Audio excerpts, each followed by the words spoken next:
Good evening. Jagan KTR భేటీ AP రాజకీయాల్లో మరింత అగ్గిరాజేసింది. దేవాలయాలకు వచ్చి రాజకీయాలు చేస్తారా అంటూ తలసాని శ్రీనివాస్ యాదవ్ను చంద్రబాబు ప్రశ్నించారు. కులాల మధ్య చిచ్చు పెట్టే ప్రయత్నం చేస్తున్నారని ఆరోపించారు. టీఆర్ఎస్ నేతలు ఏపీ పర్యటనలో టీడీపీ నేతలు పాల్గొనరాదని చంద్రబాబు ఆదేశాలిచ్చారు. స్నేహాల పేరుతో పార్టీని ఫణంగా పెట్టొద్దని పార్టీ నేతలను హెచ్చరించారు. అదే సమయంలో కేసీఆర్ ఏపీ అభివృద్ధిని అడ్డుకోవాలని చూస్తున్నారని ఆరోపించారు. గుజరాత్ కన్నా ఏపీ అభివృద్ధిలో మించిపోతోందని మోడీకి భయం పట్టుకుందని అన్నారు. అందుకే కేసీఆర్ జగన్లను రాష్ట్రంపైకి ఎగదోస్తున్నారని ఆరోపించారు. కేసీఆర్ జగన్కి మధ్య 2,000 కోట్ల రూపాయల డీల్ కుదిరిందంటూ టీడీపీ నేతలు విరుచుకుపడ్డారు. చంద్రబాబు చేసిన వ్యాఖ్యలకు ఎమ్మెల్యే తలసాని కౌంటర్ ఇచ్చారు. జగన్ కేటీఆర్ భేటీ మోడీ కుట్ర అంటూ దద్దమ్మలైన ఏపీ మంత్రులు మాట్లాడుతున్నారని ఫైర్ అయ్యారు. ఏపీలో అభివృద్ధి లేదని అంతా పబ్లిసిటీనని విమర్శించారు. ఏపీని అభివృద్ధి చేస్తుంటే ఎలా అడ్డుకున్నామో బాబు చెప్పాలని ఆయన ప్రశ్నించారు. చిల్లర రాజకీయాలు చేసే అవసరం తమకు లేదని, తప్పకుండా ఏపీలో రాజకీయాలు చేస్తామని స్పష్టం చేశారు. అక్కడ తాము చెబితే వినే నాయకులు ఉన్నారని తలసాని చెప్పారు. మొత్తం మీద ఫెడరల్ ఫ్రంట్ పేరుతో ఏపీలోకి టీఆర్ఎస్ ఎంట్రీ కలకలం రేపుతోంది. తాజా రాజకీయ పరిణామాలతో చంద్రబాబు దావోస్ పర్యటనను రద్దు చేసుకుంటే జగన్ కూడా లండన్ టూర్ను రద్దు చేసుకున్నారు. దీంతో వీరిద్దరూ ఇప్పుడు ఏం చేస్తారన్నది ఉత్కంఠ రేపుతోంది. రైట్, ఇదే అంశంపైన చర్చలో పాల్గొంటున్నారు రఘునందన్ రావు గారు, టీబీజేపీ అధికార ప్రతినిధి, పాతూరి సుధాకర్ రెడ్డి గారు, తెలంగాణ శాసనమండలి చీఫ్ విప్, తులసిరెడ్డి గారు ఏపీసీసీ ఉపాధ్యక్షులు మనకు లైవ్లో ఉన్నారు. అలాగే యామిని గారు టీడీపీ అధికార ప్రతినిధి లైవ్లో ఉన్నారు. కరణం ధర్మశ్రీ గారు వైసీపీ అధికార ప్రతినిధి లైవ్లో అందుబాటులో ఉన్నారు. సుధాకర్ రెడ్డి గారు, జగన్కు కేసీఆర్కు మధ్య 2,000 కోట్ల రూపాయల డీల్ కుదిరింది. అందులో భాగంగానే ఏపీలోకి వచ్చి ఇక్కడ కుల రాజకీయాలు చేసేటటువంటి, కులాల మధ్య చిచ్చు పెట్టేటటువంటి ప్రయత్నం చేస్తున్నారని ఆరోపిస్తున్నారు టీడీపీ నాయకులు. మొన్న జగన్ను కేటీఆర్ కలిసి ఎందుకొరకంటే భవిష్యత్తులో ఫెడరల్ ఫ్రంట్ ఏర్పాటు చేయాలనేటువంటి ఒక తలంపుతోటి వివిధ రాష్ట్రాల్లో ఆ రాష్ట్ర ముఖ్యమంత్రిని కలుస్తూ వస్తున్న విషయం మీకు తెలిసిన విషయం. ఇటు స్టాలిన్ని కలిసినాం, అటు ఒరిస్సాలో పట్నాయక్ని కలిసినాం, ఇటు మాయావతి, అఖిలేష్ యాదవ్, ఈ విధంగా అందరినీ కలుస్తూ వచ్చినాం. అయితే పక్కన ఉన్నటువంటి తెలుగు రాష్ట్రంలో కూడా మనం కలవాల్సినటువంటి అవసరం ఉంటుంది. ఎందుకొరకంటే మొదటి నుంచి కూడా తెలుగు రాష్ట్రంలో 42 పార్లమెంట్ సీట్లు ఉన్నాయి, 2 రాష్ట్రాలు కలిపి. ఈ 42 సీట్లు మనకు ఎంపీ సీట్లు మనకు కైవసం చేసుకుంటే తప్పకుండా మరి దేశ రాజకీయాల్లోనే విప్లవాత్మకమైన మార్పు వచ్చడానికి అవకాశం ఉంటుంది.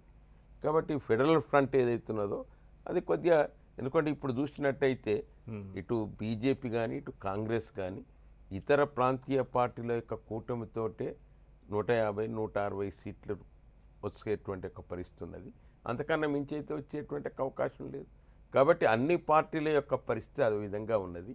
కాబట్టి ఇది తృతీయ ఫ్రంట్ అంటవా, ఫెడరల్ ఫ్రంట్ అంటవా, ఏదైనా కానీ దేశ రాజకీయాలను మలచటానికి ఇది కొత్త ఎత్తేస్తాను. ఫెడరల్ ఫ్రంట్ అనేది లేదు, అదొక మిథ్య, అదొక భ్రమ మాత్రమే టీడీపీ నాయకులు ఆరోపిస్తూ, అదే సమయంలో మోడీ ఇద్దరికి చెబితేనే ఇక్కడ రాజకీయాలు చేసే పరిస్థితి ఏర్పడింది అంటూ ఇటు కేసీఆర్కి అటు జగన్కి ఇద్దరిని కలిపి రాష్ట్రంపైకి ఎగదోస్తున్నారని చంద్రబాబు. ఈశ్వర్ గారు మొన్న చూసినారు మీరు ప్రెస్ కాన్ఫరెన్స్, కేసీఆర్ గారు స్పష్టంగా మన రాష్ట్ర అభివృద్ధిలో కేంద్రం ఏ విధమైనటువంటి ఆటంకాలు కల్పిస్తుంది, సరి అయినటువంటి నిధులు మంజూరు చేయకపోవటం వల్ల మన అభివృద్ధి కుంటిపడుతుంది అనేటువంటి ఒక మాట చెప్తే దానికి తానా అన్నట్టుగా తెల్లారే మళ్ళీ చంద్రబాబు నాయుడు గారు కూడా నిజంగా రాష్ట్రాల యొక్క ఆర్థిక వృద్ధి పెంచాలంటే కేంద్రంలో కూడా మనకు ఉండాలనేటువంటి ఒక మాట చెప్తూ వచ్చారు.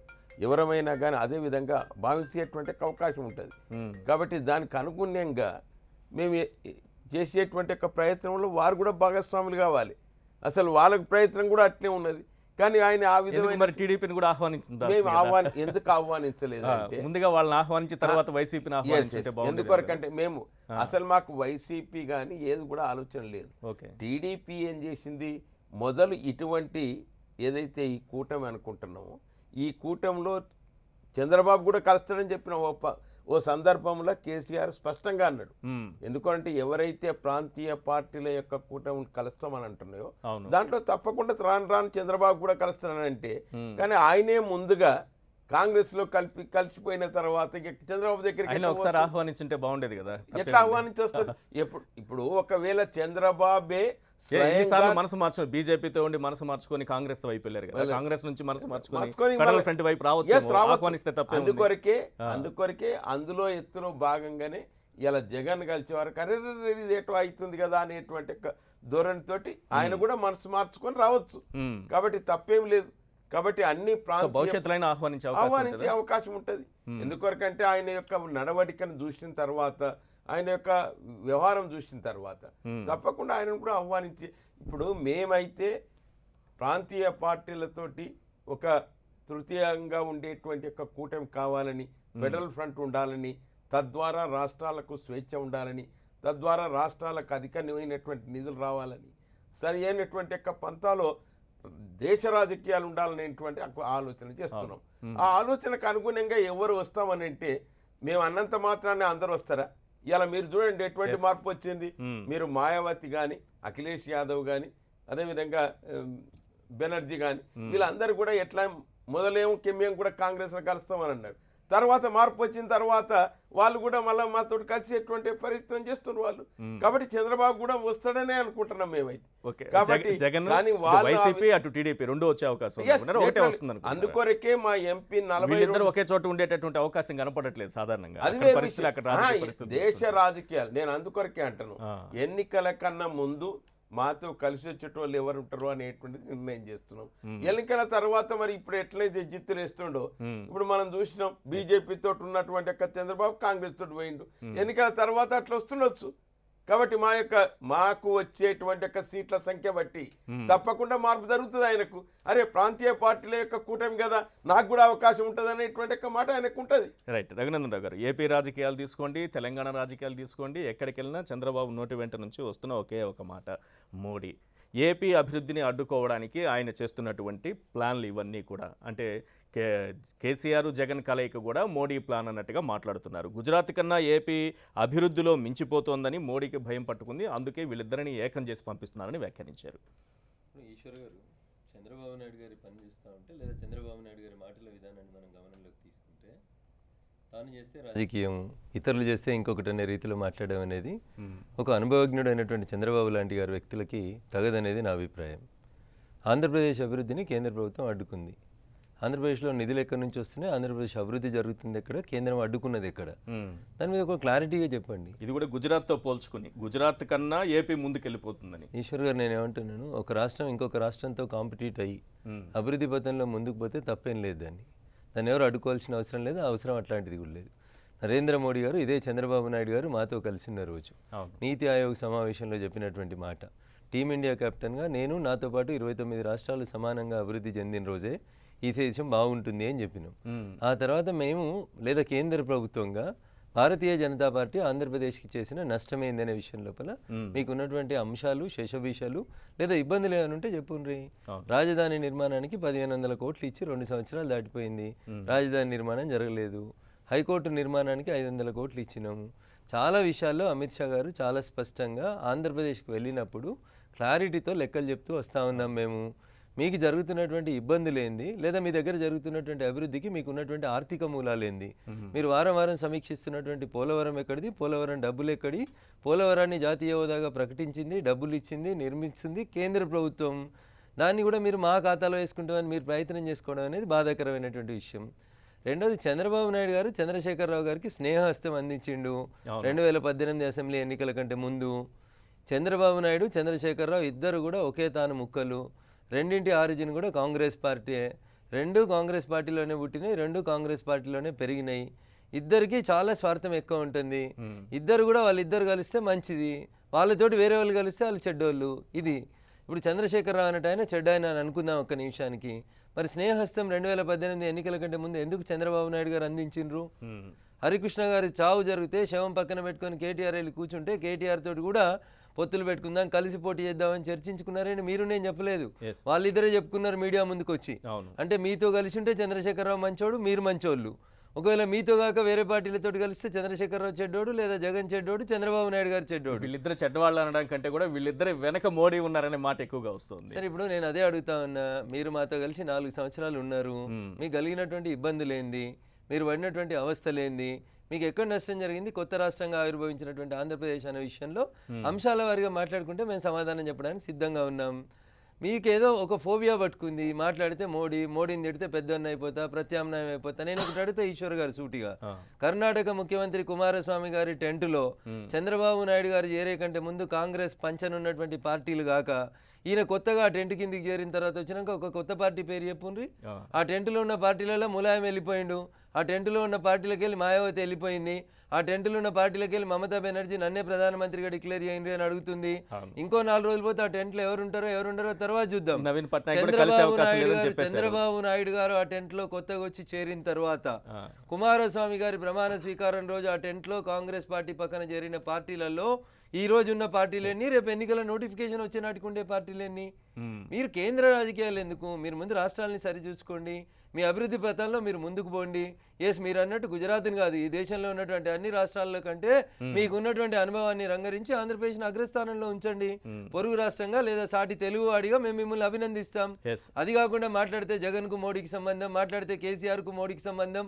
మరి మీరు సంబంధం ఉన్నారు, మోడీతో సంబంధం అంటే అదేమన్నా ప్రజలంతా తిరస్కరించే పరిస్థితి తెలంగాణలో మోడీతో సంబంధం అనడం వల్ల మోడీ ఏమన్నా విలన్ గా కనిపిస్తున్నారా, ఒక బూచిగా కనిపిస్తున్నారా ఏంటి? మోడీని ప్రతిసారి ఇందులోకి తీసుకొస్తున్నారు. నేను ఇంకా అంత డీటెయిల్ గా డీప్ గా వెళ్ళదలుచుకోలేదు. చంద్రబాబు నాయుడు గారికి ఉన్నటువంటి ఇబ్బంది ఏంది?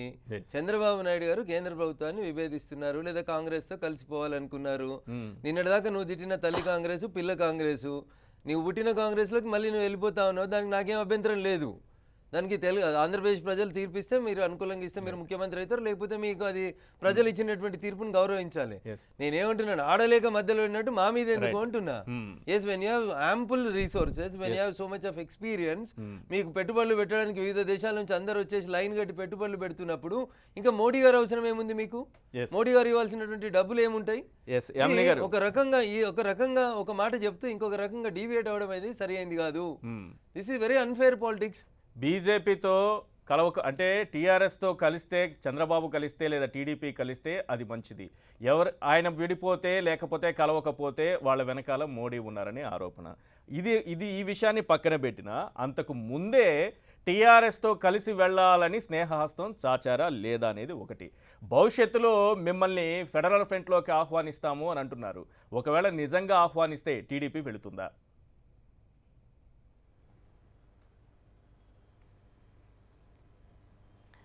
ఒకటి, ఇంతకుముందు టీఆర్ఎస్ పెద్దలు దీని గురించి మాట్లాడారు, ఇప్పుడు మీరు అడిగిన క్వశ్చన్ గురించి అనేసి. అవును, నిజమే. 2018లో హరికృష్ణ గారి మరణం అప్పుడు ఇదే టీఆర్ఎస్ అంటే కేసీఆర్ గారిని చంద్రబాబు గారు అడిగారు. ఎందుకు అనంటే అప్పటికే మోడీ గారు ఏదైతే అంటే విభజన చట్టం, ఇంతకుముందు బీజేపీ వాళ్ళు మాట్లాడిన దానికి నేను నెక్స్ట్ ఇమీడియట్గా వస్తాను. ఏదైతే మోడీ గారు అంటే విభజన చట్టంలో ఇచ్చిన హామీలని ఆయన ఏది కూడా పరిపూర్ణంగా సంపూర్ణంగా 2 రాష్ట్రాలకి కూడా చేయలేదు, న్యాయం చేయలేదు. కాబట్టి 2 తెలుగు రాష్ట్రాలు ఎప్పుడైనా సరే తెలుగు రాష్ట్రాల ప్రజల ప్రయోజనం మనకు కావాలి కాబట్టి మనము వెళ్దాము అని చెప్పని అన్నారు. దానికి కేసీఆర్ గారు టీఆర్ఎస్ పార్టీ వాళ్ళు మేము కలవలేదు అని చెప్పని అన్నారు.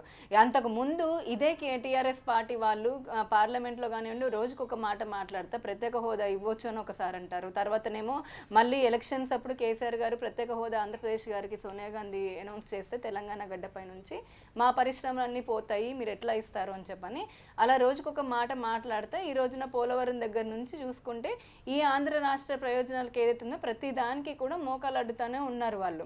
ఇకపోతే మీరు స్నేహహస్తం మనం కలిసి వెళదాం అన్నప్పటికైతే మోకాలు అడ్డలేదు. ఇప్పుడు యామిని గారు క్లియర్ గా చెప్పండి, క్లియర్ గా ప్లీజ్. ఒకటి ఇక్కడ అడుగుతున్న ప్రశ్న ఏంటంటే మీరు కలిసి వెళదాము అని అడిగినప్పటికీ ఏపీ అభివృద్ధికి మోకాలు అడ్డలేదు, తరువాత మేము మీతో కలిసి రామని చెప్పినప్పటి నుంచి ఆంధ్రప్రదేశ్ అభివృద్ధికి అడ్డుపడుతున్నారు కేసీఆర్ గారు, అంతేనా? అంతకు ముందు కూడా అదే పరిస్థితి ఉంటే మీరు ఎందుకు కలవాలనుకున్నారు, ఎందుకు పొత్తు పెట్టుకోవాలనుకున్నారు? ప్రభుత్వంతో ఆంధ్రప్రదేశ్ ప్రభుత్వము ఈశ్వర్ గారు ఒక్క నిమిషం నన్ను కంప్లీట్ చేయండి. అంతకు ముందు కూడా తెలంగాణ ప్రభుత్వానికి ఆంధ్రప్రదేశ్ ప్రభుత్వము వనరుల శాఖ కానివ్వండి లేదంటే విద్యుత్ శాఖ కానివ్వండి రావాల్సిన బకాయిల గురించి ఇతరతర దాని గురించి కూడా లేఖల రూపంలో లేదంటే డిస్కషన్స్ రూపంలో జరుగుతూనే ఉన్నాయి. రాష్ట్రానికి మధ్య జరిగినవి. కాకపోతే ఎప్పుడైతే మోడీ 2 రాష్ట్రాల పైన కక్ష కట్టి అన్నారో అప్పుడు మన ఇద్దరము కలిసి ఆయన పైన ఒత్తిడి తీసుకొద్దాము అన్నారు, ఆయన ఒప్పుకోలేదు. అదొక్కడితో అయిపోయింది. ఇప్పుడు మాకల్లా ప్రాబ్లము సార్ అయిపోయిన తర్వాత మోడీ గారు చేస్తున్నారు. ఆ తర్వాత కూడా అంటే ఈ తర్వాత కూడా ఆయన అన్ని విధాలుగా మనని నష్టపరుస్తూ దాడులు చేస్తున్నారు, లేకపోతే గనక ఇంకా ఇబ్బంది పెడుతున్నారు అని చెప్పని అన్న తర్వాత తెలిసిన తర్వాత ఇప్పుడు చంద్రబాబు నాయుడు గారు ఏం చేస్తారు అంతకంటే ఆయన, అందుకని ఫెడరల్ ఫ్రంట్ వీళ్ళు పెడుతున్నామన్న దానికి క్లియర్గా చంద్రబాబు నాయుడు గారు చెప్పారు. బీజేపీ ఏతరా, ఇక్కడ మేము కాంగ్రెస్ అని కూడా అనలేదండి, బీజేపీ. మాకైతే తెలుగుదేశం పార్టీకి బీజేపీ ఏతరా అని మేము అనుకుని వెళ్ళాం. ఎందుకంటే మనం ఇంతకుముందు చూసినప్పుడు కూడా third front local party representation అని చెప్పని టీఆర్ఎస్ వాళ్ళు వైసీపీ వాళ్ళు ఎంతమంది చెప్పినప్పటికీ కూడా చరిత్రలో ఎక్కువ రోజులు అలాంటివి ఉన్నవి లేదంటే కనుక నిలదొక్కున్న దాఖలాలు లేవు. కాబట్టి ఇప్పటికీ కూడా ఈ రెండిట్లో ఏదో ఒక జాతీయ పార్టీనే మళ్ళీ అధికారంలోకి వస్తే జాతీయ పార్టీనే విడదీసింది, జాతీయ పార్టీనే రాష్ట్రానికి బాగు చేయగలుగుతుందని చెప్పని 2014లో బీజేపీతో కలవడం జరిగింది. 5 కాదు 10 ఏళ్ళు ఇస్తామనేసి. ఆ తర్వాత జరిగిన పరిణామాలన్నీ ప్రజలందరికీ చాలాసార్లు చెప్పాము. బీజేపీ వాళ్ళకు కూడా బాగా స్పష్టంగా తెలుసు. ఇక్కడ జాతీయ అండ ఉంటేనే రాష్ట్రానికి న్యాయం జరుగుతుంది. అంటే కాంగ్రెస్ లాంటి ఒక జాతీయ పార్టీ కావాలి. బీజేపీ వ్యతిరేకపోతున్నారు కాబట్టి బీజేపీ ఏతర పార్టీలు కాబట్టి కాంగ్రెస్ లాంటి జాతీయ అది కాంగ్రెస్ వైయా ఎక్సా జెడ్ అని కాదండి. ఇప్పుడు ఈ దేశంలో ఉన్నాయి రెండే జాతీయ పార్టీ. ఇప్పుడు ఒకటి చాలా క్లియర్గా అందరికీ తెలిసింది, ఎన్డీఏ యూపీఏ అతి పెద్ద జాతీయ పార్టీలు మనకి ఈ రెండే ఉన్నాయి. సో ఆల్రెడీ రాష్ట్రాన్ని విభజించింది యూపీ అంటే కాంగ్రెస్ పార్టీ. ఆ తర్వాత జరిగిన పరిణామాలన్నీ తెలుసు. అన్యాయం జరిగిన దానికి మేము న్యాయం చేస్తాము అన్నందుకు ఎన్డీఏ తోటి కూటమి కట్టాము. ఎప్పుడైతే 350 కోట్లు కూడా ఇచ్చి వెనక్కి తీసేసుకుని ఈ రోజు కూడా సరిగ్గా చెప్పకుండా ఈ రాష్ట్రం పైన కక్ష సాధిస్తూ ఉన్నారు, బడ్జెట్ లో కూడా అలొకేషన్స్ లేకుండా ఉన్నారు. ఇలాంటివన్నీ చేస్తున్నప్పుడు ఇప్పుడు కూడా ఖచ్చితంగా ఏదైనా సరే ఇప్పుడు రాష్ట్రానికి విభజన చట్టంలో ఉన్నవన్నీ అమలు పరచాలి అంటే మళ్ళీ మోడీ గారు ఉంటే ఇంకా ఈ రాష్ట్రానికి ఇబ్బంది. ఆయన ఇప్పటికే సహకరించని పరిస్థితిలో ఉన్నారు కాబట్టి మేము బీజేపీ ఏతరా అన్నాను ఇక్కడ. అది మీరు మాత్రం బీజేపీ ఏతరా అన్నారంటే కొత్త కూటమి, మీ కూటమిలో కాంగ్రెస్ చేరుతుందా? అది ప్రశ్న ఇక్కడ. ఇప్పుడు ఈశ్వర్ గారు వారు గమనించాల్సింది ఏంటంటే, యామిని గారు గమనించాల్సింది ఏంటంటే, అదే అండి మేము మొదటి నుంచి కూడా ఈ రోజు కాదు, మేము మొదటి నుంచి కూడా చెప్పింది అదే. బీజేపీ ఏతర దాంట్లోనే మేము అన్ని పార్టీలన్నీ కలుపుకొని వెళ్తున్నాము. అందులో కాంగ్రెస్ కూడా ఒక పార్టీ లాగా చేరింది. అంతే తప్పితే కాంగ్రెస్ ని ప్రధానంగా పెట్టుకొని మేము ఆ కూటమిలో వెళ్ళి మీరు మొదటి నుంచి చూస్తే గనక చాలా స్పష్టంగా ముందు మీ వీడియోస్ చూడండి. బీజేపీ ఏతర ఈ రెండు కూటమిలే ఉన్నాయి అని, అందులో కాంగ్రెస్ కూడా అన్ని పార్టీల లాగా చేరింది. ఇకపోతే నేను ఒక నిమిషం అండి ఈశ్వర్ గారు, బీజేపీ ఏమి ఇచ్చింది? 1500 కోట్లు ఇచ్చిందని అంటున్నారు. మీ దగ్గర మేము కూడా కొన్ని ప్రశ్నలు అడుగుతున్నామండి. మీరు 1500 కోట్లు ఇచ్చామని అన్నారు. రెవెన్యూ డెఫిసిట్ 16,000 కోట్లలో 14th ఫైనాన్స్ కమిషన్ అని అంటారు. తర్వాతనేమో రకరకాలుగా ఆంక్షలు పెట్టి కేంద్ర ప్రభుత్వం ఇస్తేనే అభివృద్ధి జరుగుతుంది, పోలవరం కట్టారని అన్నారు. మీరు ఇచ్చిన డబ్బులు ఇంకా 3,000 కోట్లు ఇవ్వాల్సింది ఇవ్వకుండా రాష్ట్ర ప్రభుత్వం 10,000 కోట్లు ఖర్చు పెట్టింది. మీ కేంద్ర ప్రభుత్వానికైనా డబ్బులు ఇచ్చేది ఇలాంటి రాష్ట్రాల ప్రజలు ట్యాక్సులు కడుతుంటే డెవల్యూషన్ పద్ధతిలోనే మీరు మళ్ళీ రాష్ట్రానికి తిరిగిస్తున్నారన్న అంశము బీజేపీ వాళ్ళు మర్చిపోకూడదు. కేంద్ర ప్రభుత్వం తన సొంత పాకెట్ నుంచి ఇవ్వదు కదండి. మీరు ఇచ్చిన హామీలను ఇంతవరకు నెరవేర్చకుండా మేము ప్రజల ముందు పెట్టి మిమ్మల్ని అడిగాము. దానికి మీరు ఏ రోజు సమాధానం చెప్పకుండా అన్ని చేసేసాము అని అంటే ఏంటండి అది? ఒక నిమిషం. ఇప్పుడు 4 ఛానళ్ళు 4 మిత్రులు మీడియా మిత్రులు మనకు సపోర్ట్ చేస్తున్నారని, చట్టానికి హామీలకు మధ్యన తేడా తెలియకుండా ఏది పడితే అది లైవ్లలో మాట్లాడుకుంటూ పోయేటోళ్ళకి ఇంతకంటే ఎక్కువ మేము చెప్పదలుచుకుంది. చట్టంలో హామీలు ఇస్తారంట, చట్టంలో హామీలు ఇవ్వరు. పార్లమెంట్ లో ప్రధానమంత్రులు మాట్లాడినాయని చట్టాలు కావు. ఈశ్వర్ గారు, first you should know what is an act, what is an హామీ. హామీలు కూడా టీవీ ఛానల్లో కూర్చొని 100 చెప్పిపోతుంది హామీలు. చంద్రబాబు నాయుడు గారు గుర్తుపెట్టుకోండి. దానికి శాంక్టిటీ ఉంటే ఈశ్వర్ గారు, still that ex prime minister there is in the Rajya Sabha.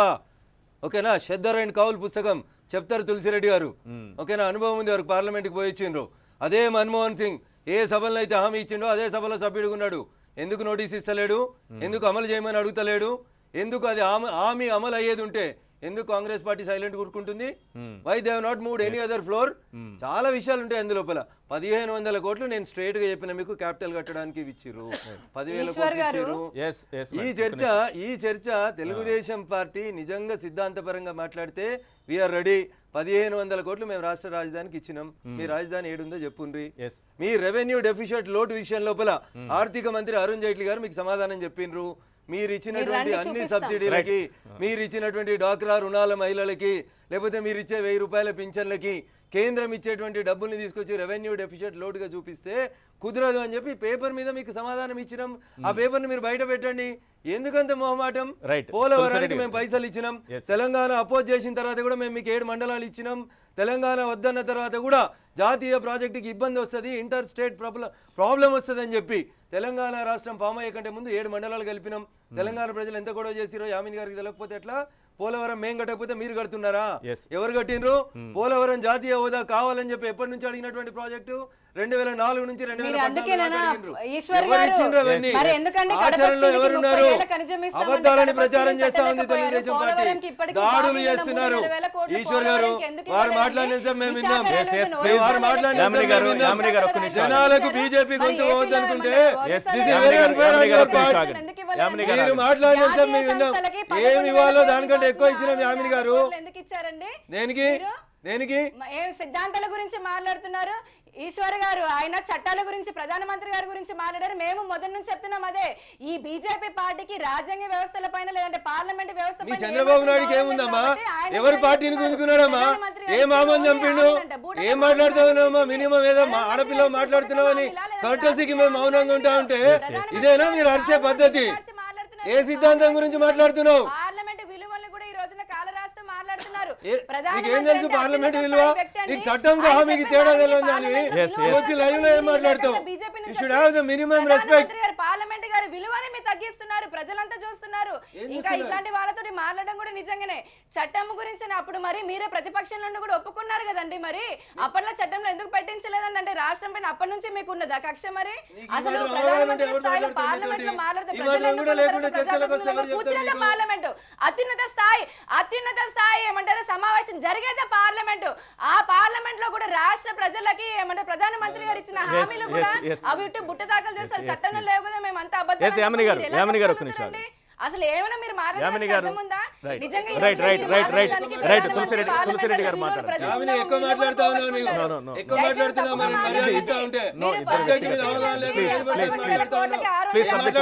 లెక్కన 30 ఏళ్ళు పడుతుందండి. 1500 ఏమో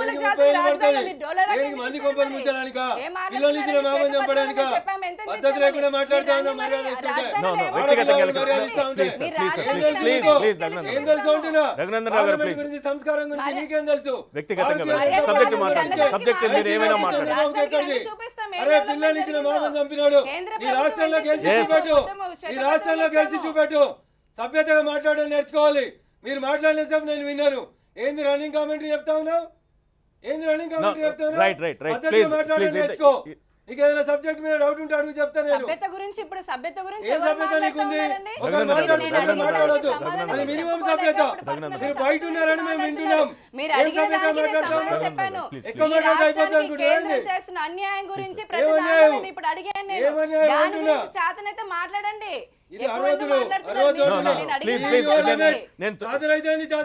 ఇద్దరు వ్యక్తిగతంగా దయచేసి వెళ్ళకండి.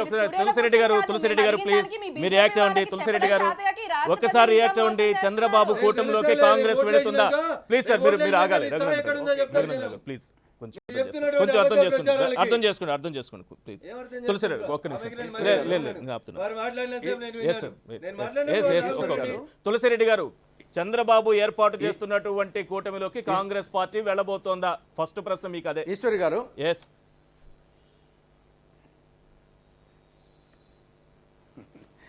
ఈశ్వరి గారు, ఇంకా ఒక నెల లేదా 40 రోజుల్లో ఎన్నికల షెడ్యూల్ రాబోతా ఉంది. ప్రస్తుతానికి జాతీయ స్థాయిలో 2 కూటములు ఉన్నాయి. కాంగ్రెస్ నేతృత్వంలో యూపీఏ, బీజేపీ నేతృత్వంలో ఎన్డీఏ. కొన్ని రాష్ట్రాల్లో ఆల్రెడీ సీట్ల అడ్జస్ట్మెంట్ కూడా చేసుకున్నాయి. బీజేపీ వచ్చేసి ఎన్డీఏ బీహార్లో కొంతవరకు సీట్ అడ్జస్ట్మెంట్ చేసుకున్నది. బీజేపీకి కొన్నని, జేడీయూకి కొన్నని, రామ్విలాస్కు పాస్వాన్ కొన్నని. అదేవిధంగా వచ్చేసి కాంగ్రెస్ నేతృత్వంలో యూపీఏ, మహారాష్ట్రలో ఎన్సీపీ కని, కాంగ్రెస్ కానీ, ఆ విధంగా ఈ 2 కూటములు ఆల్రెడీ ఎస్టాబ్లిష్డ్, అవి కొంతవరకు పోతున్నాయి. ఇక కేసీఆర్ చెప్తున్నటువంటి ఫెడరల్ ఫ్రంట్కు ఇప్పటి వరకు రంగు, రుచి, వాసన ఇంతవరకు లేదు. ఆ ఫ్రంట్లో వచ్చేసి ఏ పార్టీలు ఉంటాయో ఇంతవరకు తెలియదు. దానికి ఎవరు చైర్మన్, ఈ ఫ్రంట్ల ఎవరు గురించి కన్వీనర్, NDA, దానికి UPA అజెండా గురించి ఏమి, తులసిరెడ్డి గారు, మీ NDA and UPA గురించి అందుకోసమే అందరికీ తెలుసు, దేశమంతా కూడా తెలిసిన please, తర్వాతనే నాది అయిపోయి- ఇవాళ నాది అయిపోయి- yes, yes, ఇవాళ అయిపోయింది, మాయావతి, నాది అయిపోయింది. అఖిలేష్ యాదవ్ అయిపోయింది, అందరూ ఎట్లా నాది అయిపోయింది. మాట్లాడుతున్నారో Yes, నాది తెలుస్తుంది. అయిపోయింది. Yes, ఆ, సుధాకర్ ఇవాళ రెడ్డి మీరు గారు. పట్నాయక్ ఎట్లా నాది మాట్లాడుతున్నారో అయిపోయి- తెలుస్తుంది. అందరూ కూడా నేను- ఎట్లా వస్తున్నారో తెలుస్తుంది. నేను చెప్పేది ప్రాంతీయ అయిపోయినాక పార్టీలు మనం అందరూ మాట్లాడాలి. కూడా కలిసికట్టుగా మీ నేను NDA కు, చెప్పేది- మీ UPA కు ఏమంత పెట్టాలని అందరు భావిస్తారు.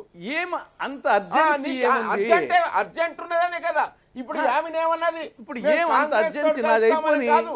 BJP నేను కుటుంబంతో ఒక నిమిషమో చేస్తామని 2 నిమిషాల కదా మాట్లాడేది, Yes, తర్వాత yes, మాట్లాడండి. please, సుధాకర్ రెడ్డి గారు, ఒక ఏం నిమిషం దానివల్ల ఆగండి. అంత ఆగండి. ఏమి ఈడ కొంపలు కాలిపోతున్నాయి? ఎస్ తులసిరెడ్డి గారు చెప్పండి, మీరే చెప్పండి, ఒక అనవద్దురా, నిమిషం ఆగాలి ఏం సుధాకర్ రెడ్డి కుప్పలు గారు. సార్ మీరు ఆగాలి. నాది ఇంకొక నిమిషమో 2 నిమిషాలు yes. మళ్ళీ మాట్లాడండి. ఏం అంత కొంపలు కాలిపోయేంత లేదు urgency లేదు ఏమొచ్చింది చెప్పండి ఇక్కడ? చెప్పండి నాకు అర్థం తులసిరెడ్డి గారు కాలేదు. చెప్పండి తులసిరెడ్డి గారు కాబట్టి చెప్పండి. నా అభిప్రాయం చెప్తాను, మళ్ళీ మీరు చెప్పండి. ఇక్కడ కాబట్టి ప్రస్తుతానికి ఎన్నికలు ఫాస్ట్ అప్రోచింగ్ కాబట్టి ప్రస్తుతానికి 2 కూటములే ఉన్నాయి. తర్వాత వచ్చేసి ఫెడరల్ ఫ్రంట్ అనేది ప్రయత్నం చేయొచ్చు, కానీ ఇంతవరకు రంగు రుచి వాసన లేని పరిస్థితిలో అది నాకు తెలిసి మెటీరియల్ అయ్యే పరిస్థితి లేదు. అది ఓన్లీ మిథ్య మాత్రమే నా అభిప్రాయం. ఇక్కడ ఓవరాల్గా శత్రువుకు శత్రువు మిత్రుడు అనే కాన్సెప్ట్ వస్తుంది. నా అభిప్రాయం ప్రకారము మోడీ డైరెక్షన్లో కేసీఆర్ ఉండే రకం కాదు, కేసీఆర్ డైరెక్షన్లో జగన్ ఉండే రకం కాదు. కానీ శత్రువుకు శత్రువు మిత్రుడు అనేది ఈ కాన్సెప్ట్ అనేది రాజకీయాల్లో చాలా సందర్భాల్లో పనిచేస్తుంది. ఇక్కడ జాతీయ స్థాయిలో బీజేపీకి కాంగ్రెస్, కాంగ్రెస్కు బీజేపీ ఇవి ప్రధానమైన రాజకీయ ప్రత్యర్థులు కాబట్టి తెలంగాణకు సంబంధించి ఇక్కడ బీజేపీ ఆ స్థాయిలో లేదు కాబట్టి అక్కడ ప్రధాన ప్రత్యర్థులు టీఆర్ఎస్ అండ్ కాంగ్రెస్ కాబట్టి కేంద్రంలోనేమో బీజేపీ కాంగ్రెస్ ప్రత్యర్థులు, ఇక్కడ టీఆర్ఎస్ కాంగ్రెస్ ప్రత్యర్థులు కాబట్టి శత్రువుకు శత్రువు మిత్రువు అనే యాంగిల్లో కొంత మోడీ గారికి కేసీఆర్కు పార్లమెంట్ ఎన్నికల్లో ఉపయోగపడే విధంగా వాళ్ళు కొంచెం స్ట్రాటజీ వేసుకోవచ్చు. అదేవిధంగా ఆంధ్రాకు సంబంధించి బీజేపీకి కాంగ్రెస్కు జాతీయ స్థాయిలో ప్రత్యర్థులు కాబట్టి ఇక్కడ వైఎస్ఆర్కు వచ్చేసి ఇక్కడ కాంగ్రెస్ ప్రధాన ప్రత్యర్థి అదొకటి, రెండోది టీడీపీ కాబట్టి టీడీపీ కొంత కాంగ్రెస్కి అనుకూలంగా ఉంది కాబట్టి ఆటోమేటిక్గా శత్రువుకు శత్రువు మిత్రువు అనే యాంగిల్లో కొంత వైఎస్ఆర్ వచ్చేసి బీజేపీకి అనుకూలంగా రేపు ఎన్నికల తర్వాత ఉండొచ్చునేమో అనే యాంగిల్లో ఇప్పుడు బీజేపీ, టీఆర్ఎస్ అండ్ వైఎస్ఆర్ ఈ 3 ఒకటే అనే యాంగిల్లో వచ్చేసి ఇక్కడ బీజేపీతో ఫెడరల్ ఫ్రంట్ ఎలా కలుస్తుంది, కేసీఆర్ ఎలా కలుస్తున్నారు, దానికి సమాధానం చెప్పాలి మీరు. ఒకటి తులసిరెడ్డి గారు చాలా క్లియర్. ఇక్కడ మీరు అన్నట్టుగా శత్రువుకి శత్రువు మిత్రుడు కాబట్టి ఇక్కడ టీఆర్ఎస్ టీడీపీ 2 శత్రువులు అనుకుంటే వాళ్ళకి జగన్ కి చంద్రబాబుకి మధ్య శత్రుత్వం ఉంటే ఆ ఇద్దరి శత్రుత్వంలో ఒకరిని తనకి మిత్రులుగా మారతారని టీఆర్ఎస్ అనుకోవచ్చు. సో ఈ టీఆర్ఎస్ ఆలోచన విధానానికి మోడీ ఎక్కడ జత కలిశారు అది కావాల్సింది.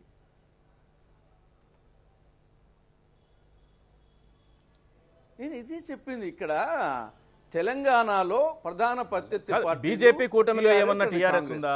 బీజేపీ కూటమిలో టీఆర్ఎస్ ఉందా? TRS federal front, BJP and Congress Tulasi Reddy గారు మీరు కూటమి కాదు స్వామి చెప్పేది. ఇది పోస్ట్ ఎన్నికల తర్వాత ఫెడరల్ ఫ్రంట్ లేదని మీరే అంటారు. రెండో వైపు చూసినట్టయితే స్టాలిన్ ఏమంటాడు, శరద్ పవార్ ఏమంటాడు, పట్నాయక్ లేదు కాబట్టి సపోర్ట్ చేయాల్సిన పరిస్థితి వస్తుంది. అప్పుడు వచ్చేసి మీరు ఎన్డీఏకి సపోర్ట్ చేస్తారు ఉండదు. ఇలా మీతో భాగస్వామి అయినటువంటి యొక్క తెలుగుదేశం ఏమన్నది, ఇప్పుడు యామిని ఏమన్నదో ఫెడరల్ ఫ్రంట్ తప్పదు కదా. మీ ఫెడరల్ ఫ్రంట్ మాట చెప్పింది, మేము కాంగ్రెస్ మాకు లేదు అనేటువంటి ఒక మాట చెప్పింది. అంటే బీజేపీ వచ్చామంటే చెప్పండి, కూటమిలోనే చేరేటువంటి అవకాశం కనబడుతుంది. ఎక్కువ మంది ఎంపీలందరూ కూడా ఇలా కూటమిలోనే ఎన్నికలు ఫాస్ట్ అప్రోచింగ్. ఇప్పటికి మీ దానికి ఏ పార్టీలు ఉంటాయి, దానికి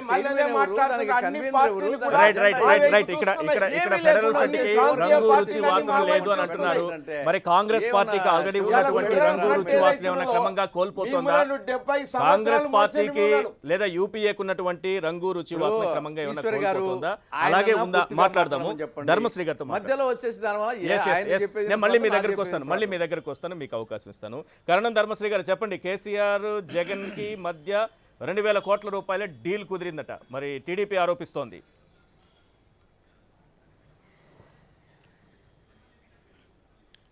ఇప్పుడు 10 టీవీ ద్వారా ఈరోజు అందరికి కూడా ముక్కనుమ కాబట్టి అందరికీ సంక్రాంతి శుభాకాంక్షలు, కనుమ శుభాకాంక్షలు తెలియజేస్తూ ఇప్పుడు జరుగుతున్నటువంటి మాటలు చూస్తే బేసికల్గా మనం ఒకసారి ఎంత పేలవంగా ఉందో అక్కడ తెలుగుదేశం తాలూకు వాదన మీరు వినే ఉంటారు.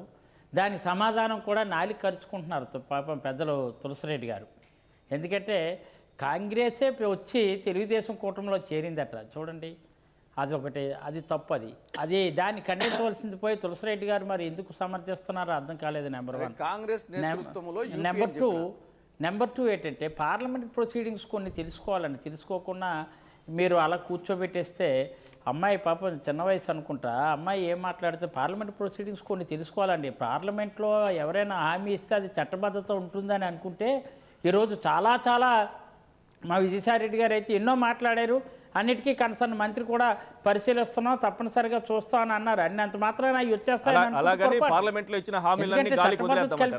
వేరు కాదండి. పార్లమెంటులోనే ఇచ్చిన హామీలకు విలువ లేకపోతే వేదికల పైన ఎన్నికల సభల్లో ఇచ్చేటటువంటి ప్రచార సభల్లో ఇచ్చేటటువంటి హామీలకు ఏం విలువ ఉంటుంది? మీరే దాన్ని చాలా సింపుల్ గా పార్లమెంట్ లో చెప్పింది కదా అని కొట్టిపరిస్తే ఎట్లా? పార్లమెంట్ లో చెప్పిన హామీ అయినా సరే, ఒక ప్రధానమంత్రిగా ఆయన చెప్పిన హామీ దాని విలువ దానికి ఉంటుంది. అది అమలు అవుతుందా లేదా సెకండరీ. అది let me complete my voice please. No, floor of the హౌస్లో ఏమండి, ఎంటైర్ ఫ్లోర్ ఆఫ్ ది హౌస్లో రాజ్యసభలో మన్మోహన్ సింగ్ గారు ఇచ్చినటువంటి దానికి దిక్కులేని పరిస్థితి ఏర్పడింది. ఈరోజు ఎక్కడికక్కడ అన్ని కేంద్ర ప్రభుత్వం అనేటువంటి బీజేపీ గాలికి వదిలేసింది. టీడీపీ అంతకన్నా మోసం చేసేటంటే 10 ఏళ్ళు కాదు 15 ఏళ్ళు అడిగినటువంటి వాడు ఈరోజు మాట్లాడుకున్నటువంటి పరిస్థితి వచ్చింది. అలాగే చట్టా పట్టాలు వేసుకొని 4 ఏళ్ళు కాపురం చేసి లేదు ప్రత్యేక హోదా వద్దు, ప్రత్యేక ప్యాకేజీ ముద్దు అని చెప్పినటువంటి పెద్ద మనసు ఈరోజు యూటర్న్ తీసుకున్నారు. ఎక్కడుంది శానిటరీ, ఎక్కడుంది ఎథెంటిక్గా ఉన్నటువంటి ఆ వాయిస్కి ఎక్కడిచ్చారు చట్టబద్ధత చూపించమనండి. అయితే ఇక్కడ కొన్ని ప్రొసీడింగ్స్ తెలుసుకోవాల్సినటువంటి అవసరం ఉందని చెప్తున్నా. ఈరోజు ఎట్టి పరిస్థితుల్లో 2,000 డేలు కుదిరింది గాలి మాటలు కాదు సార్. ఈరోజు ఒక కేటీఆర్ గారు జగన్ గారిని కలిస్తే ఫెడరల్ ఫ్రంట్ అనగానే ఫెడరల్ అనగానే హడల్ ఎందుకు వస్తుంది? తెలుగుదేశం ఫెడరల్ అంటే హడల్ పుట్టుకొస్తుంది. అంటే ఆ తెలుగుదేశం గుర్తయినటువంటి సైకిల్కి ఉన్నటువంటి పెడల్స్ ఇరిగిపోయినట్టు ఫీల్ అయిపోతున్నారు. ఫెడరల్ అంటే పెడల్స్ ఇరిగిపోవడం కాదు కదా, హడల్ ఎందుకు? అంత హడల్ ఎందుకండి? ఫెడరల్ అంటే ఫెడరల్ ఫ్రంట్ పెడుతున్నప్పుడు ఏమో దాని తాలూ పరిస్థితులు ఎలాగ ఉంటాయో. కేటీఆర్ గారు వచ్చి క్లియర్గా జగన్మోహన్ రెడ్డి గారు కలిసినప్పుడు 42 ఎంపీలు మనం ఏకమైతే తెలుగు రాష్ట్రాలు ఉభయ రాష్ట్రాలు కూడా ఏకంగా ఉన్నట్లయితే ఒకే వాయిస్ మీద వెళ్తే సమైక్య స్ఫూర్తికి తప్పనిసరి మనం అనుకుని సాధించుకోవడానికి అవకాశం ఉంటుంది కదా. కానీ మేము అంతేగాని ఇక్కడ ఏమో టీఆర్ఎస్ వచ్చేమో ఆంధ్రప్రదేశ్లో పోటీ చేస్తున్నానో లేదు టీఆర్ఎస్ మేము కూడా పొత్తుతో వెళ్తున్నామో మేము ఎక్కడ చెప్పలేదే. సమైక్య స్ఫూర్తి కోసం, రాష్ట్ర హక్కులు సాధించుకోవడం కోసం ఈ రోజు ఏకాభిప్రాయంతో ఉన్నటువంటి సమైక్య భావంతో ఉన్నటువంటి వాళ్ళు ఎవరైనా ముందుకు వచ్చినప్పుడు దాన్ని స్వాగతించవలసింది పోయి ఈరోజు ఎందుకో బెంబేలు ఎత్తిపోతున్నారు తెలుగుదేశం నాయకులు. రైట్ అండి. రంగు రుచి వాసన లేదు ఫెడరల్ ఫ్రంట్ కింద తులసిరెడ్డి గారి ఆరోపణ. రెండవ విషయం, తులసిరెడ్డి గారు లేవనెత్తిన అంశం, రేపు 2-3 పార్టీలు ఫెడరల్ ఫ్రంట్ కింద జతకట్టాయి అనుకోండి, ఈ వేదిక అవసరమైతే ఎవరి వైపు నిలబడుతుంది అనేది వాళ్ళ అనుమానం. అంటే బీజేపీకి సపోర్ట్ చేస్తుంది అనేది తులసిరెడ్డి గారి అనుమానం. 2 మాటలు అయితే రెండింటి మీద స్పష్టత ఉండాలి. ఎందుకొరకంటే ఎప్పుడైతే మేము ఫెడరల్ ఫ్రంట్ ఏర్పాటు చేస్తామని ఏ ఉద్దేశంతో ఏర్పాటు చేస్తున్నామో అనేటువంటి ఒక విషయాన్ని అంతా కూడా దేశంలో ఉండేటువంటి ఒక రాష్ట్రాల్లో ఉండేటువంటి ముఖ్యమంత్రికి చెప్తూ వచ్చినాం. దానికి మొదలు కొంతమంది స్పందించలే. తర్వాత అందరూ కూడా స్పందించి నిజంగా ఫెడరల్ ఫ్రంట్ అవసరం ఉన్నది. ఎన్డీఏ గతంలో ఎన్డీఏ ప్రభుత్వాలు ఎట్లా పనిచేసినాయి, అదేవిధంగా యూపీఏ ప్రభుత్వాలు, ఈ 2 ప్రభుత్వాలు కూడా రాష్ట్రాలను విస్మరిస్తూ వచ్చినాయి. కాబట్టి తదనుగుణంగా ఫెడరల్ ఫ్రంట్ అనేటువంటి ఒక ఫ్రంటే అవసరం అనేటువంటి ఒక భావనతోటి వచ్చినాయి. ఇవాళ మీరు ఒకవేళ మెజార్టీ రాకున్నట్టయితే ఏ ఫ్రంట్ మెజార్టీ రాకుంటే అసలు మా పక్షాన్ని అందరు మెజార్టీ వస్తాయని మేము అనుకుంటా అంటే అసలు 150 సీట్లు లేనటువంటి యూపీఏనో వస్తుందట. ఎన్డీఏ కూడా 150 వచ్చేటట్టున్నాయి.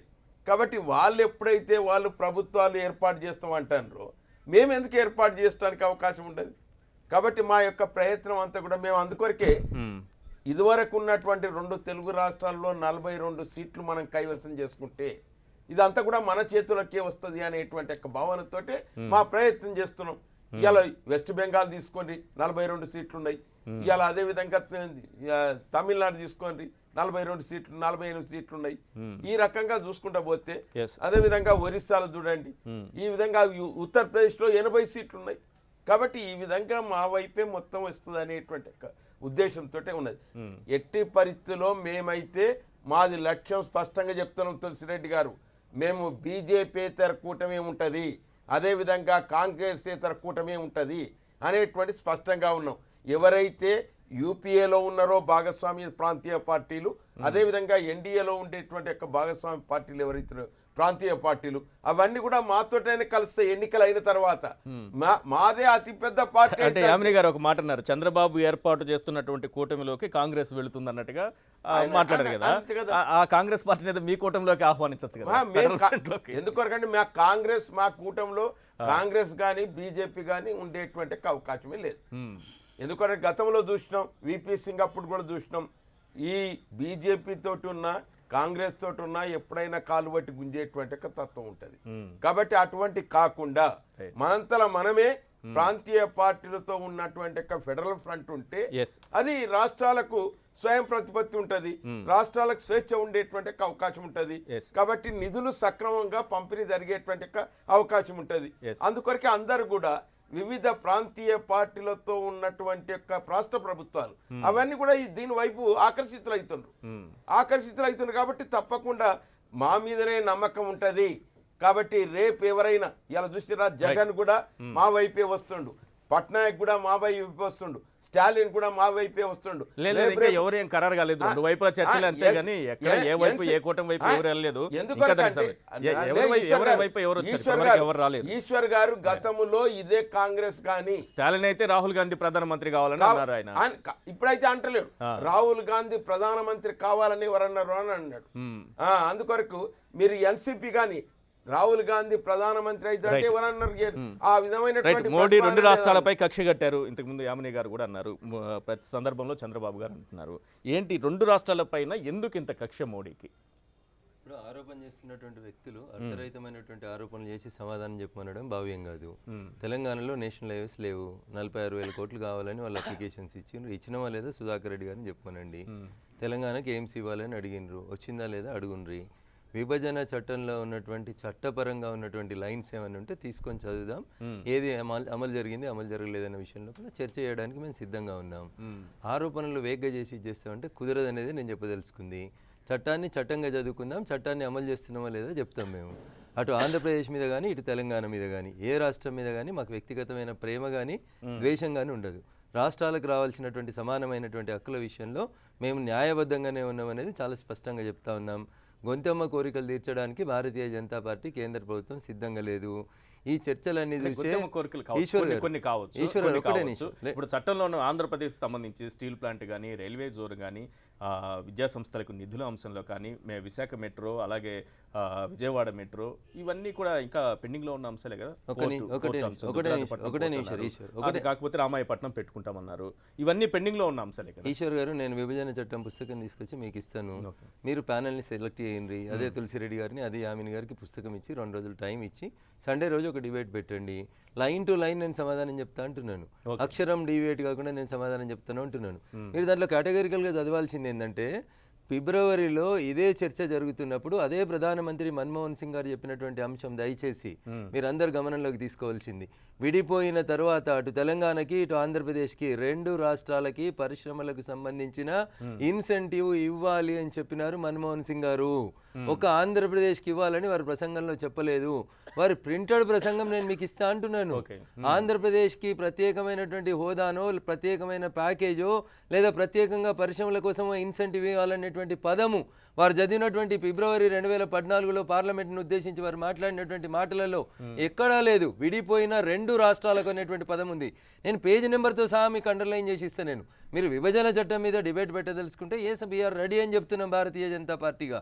మీరు అడిగిన కడప స్టీల్ ఫ్యాక్టరీ కానీ, విశాఖ రైల్వే జోన్ కానీ ఏమున్నాయి చదువుండ్రు ఒకసారి అండర్లైన్ చేసి. ఒకవేళ పుస్తకం ఇచ్చి బ్రేక్ ఇస్తే చదువుండ్రు అక్కడ. ఇయ్యాలి అని రాయలేదు చట్టంలో, పరిశీలించమని అన్నారు. టెక్నికల్ ఎక్స్పర్ట్ కమిటీకి ఇవ్వమని చెప్పిండ్రు. ఎంతకాలం పరిశీలిస్తారనేది అక్కడ టెక్నికల్ ఎక్స్పర్ట్ కమిటీ రిజెక్ట్ చేసింది దాన్ని.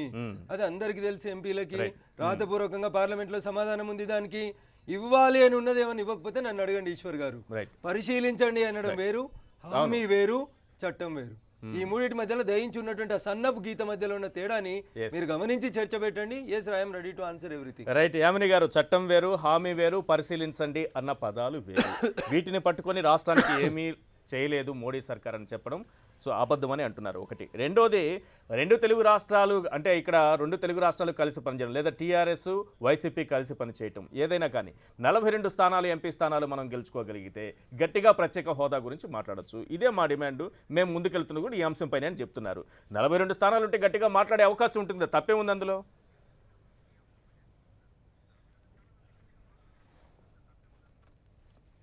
ఒకటండి ఈశ్వర్ గారు, నేను చెప్పదలుచుకున్న క్లుప్తంగా ఇప్పుడు వీళ్ళంతా మాట్లాడారు కదా, చట్టం గురించి ఇంతకుముందు పెద్దలు వైసీపీ నేత కూడా అన్నట్టున్నారు. చట్టం గురించి లేదంటే హామీల గురించి లేకపోతే పరిశీలన గురించి చాలా సన్నని గీత ఉందని ఇప్పుడు బీజేపీ నేత కూడా అంటున్నారు. ఒకటి, మనం డిబేటర్స్ అన్న తర్వాత కొంచెం మర్యాద సభ్యత ఇచ్చిపుచ్చుకుంటే అందరికీ బాగుంటుంది. గోయింగ్ ఫార్వర్డ్ ఏంటంటే ఇప్పుడు మాకు ఆంధ్రప్రదేశ్ అంటే పార్లమెంట్లో ప్రధానమంత్రి మన్మోహన్ సింగ్ గారు కానివ్వండి, లేదంటే ఆ తర్వాత వచ్చిన ప్రధానమంత్రి గారు మన మోడీ గారు కానివ్వండి, వీళ్ళంతా కూడా పార్లమెంట్లో ప్రధానమంత్రి స్థాయిలో ఉండి ఇచ్చిన హామీని ఈ దేశ ప్రజలందరూ, ఎందుకంటే ఆయన అత్యున్నత స్థాయి వ్యక్తి కాబట్టి ఈ రాష్ట్రం అని కాదు ఏ రాష్ట్రానికైనా ప్రయోజనం చేకూరుస్తారు అని చెప్పని ఒక ఆశతోటి, ఒక విశ్వాసం, ఒక నమ్మకంతో ఉంటారు. ఇకపోతే అదే పార్లమెంట్లో ఏపీ రాష్ట్ర విభజన చట్టం ఏదైతుంది, ఏపీ రీఆర్గనైజేషన్ యాక్ట్ 2014ని ఆమోదించింది. ఇది పార్లమెంట్ కాదా? సో ఆ యాక్టులో ఉన్నవి అన్ని ఫీజిబిలిటీ లేదంటే తెలుగులో చెప్పుకోవాలంటే పరిశీలన అని చెప్పని అన్నారు. కానీ పరిశీలన చేసిన తర్వాత మీకు ఇక్కడ ఇప్పుడు స్టీల్ ప్లాంట్ గురించి ఇందాక విభజన గురించి బుక్ అని అన్నారు. మేము బుక్ తీసుకొని లేదంటే బ్రేకులు బుక్ తీసుకొని చదవాల్సిన అవసరం లేదండి. మా శ్వేతపత్రాల్లో లేదంటే కనుక పోరాట దీక్షల్లో ప్రతి పాయింట్ని ఇప్పటికే కొన్ని నెలల నుంచి సంవత్సరం నుంచి మేము స్పష్టంగా అడుగుతూనే ఉన్నాము. ఇదే బీజేపీ ఒకటే సూటి ప్రశ్న అండి, మరి అవిశ్వాస తీర్మానం పార్లమెంట్లో పెట్టినప్పుడు ఎందుకు ప్రధానమంత్రి గారిని ఈ అంశాలపైన అడిగినప్పుడు ప్రధానమంత్రి గారు కనీసం ఆయన ఒక్కొక్క పాయింట్కి 1 నిమిషం సమయం తీసుకొని సమాధానం, ఇదే సమాధానం పార్లమెంట్లో ప్రధానమంత్రి గారు మోడీ గారు చెప్పుండొచ్చు కదా, అప్పుడు ఆయన చెప్పకుండా ఎందుకు దాట వేశారు? అలా కాకుండా ఇప్పుడు ఫీజిబిలిటీ రిపోర్ట్ అంటే పరిశీలనకి ఉన్నంత మాత్రాన్ని ఇవ్వాల్సిన అవసరం లేదు అన్నారు. ఇవ్వకపోవడానికి గల కారణం ఏంటి? మేమేమైనా ఖనిజం మీకు ఇవ్వట్లేదని చెప్తున్నామా, లేదంటే రాయితీలు కూడా మేము ఎక్స్టెండ్ చేయమని చెప్పామా, లేదంటే ల్యాండ్ ఇవ్వమని చెప్పామా, లేకపోతే కనుక ఇక్కడ మానవ వనరులు ఇవ్వమని చెప్పామా, మీకు సరిగా యూసులు ఇవ్వట్లేదా?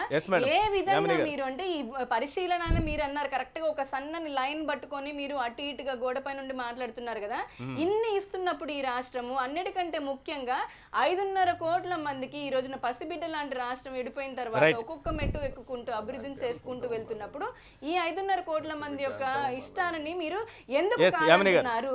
ఎందుకు కాదంటున్నారు? కాదనడానికి గల కారణం మీరు చెప్పగలరా? ఈ రోజున బెదిరిస్తే కనుక అంటే బీజేపీ మోడీ గారి హయాంలో ఆయన ఉన్న ఏదైతే సమాఖ్య స్ఫూర్తి ఏదైతే ఉందో ఫెడరలిజం ని పూర్తిగా ఆయన పక్కన పెట్టేసిన పరిస్థితిని ఈ రోజున మనం చూస్తున్నాము.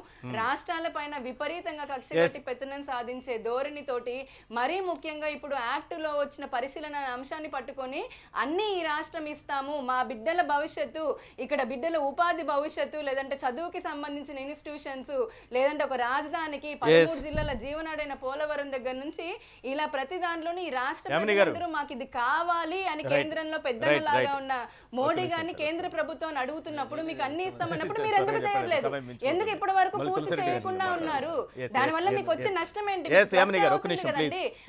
కాదు 10 సంవత్సరాలని వెంకయ్య నాయుడు గారు కాదా చెప్పింది? మేము కేంద్ర మంత్రులు కాదండి చెప్పింది, సురేష్ ప్రభు గారు కాదా చెప్పింది? మరి ఒరిస్సాలో ఎలక్షన్స్ ఉన్నప్పుడు రైల్వే జోన్ ఎందుకు ఇచ్చి వైజాగ్ ఎందుకు ఇవ్వట్లేదు?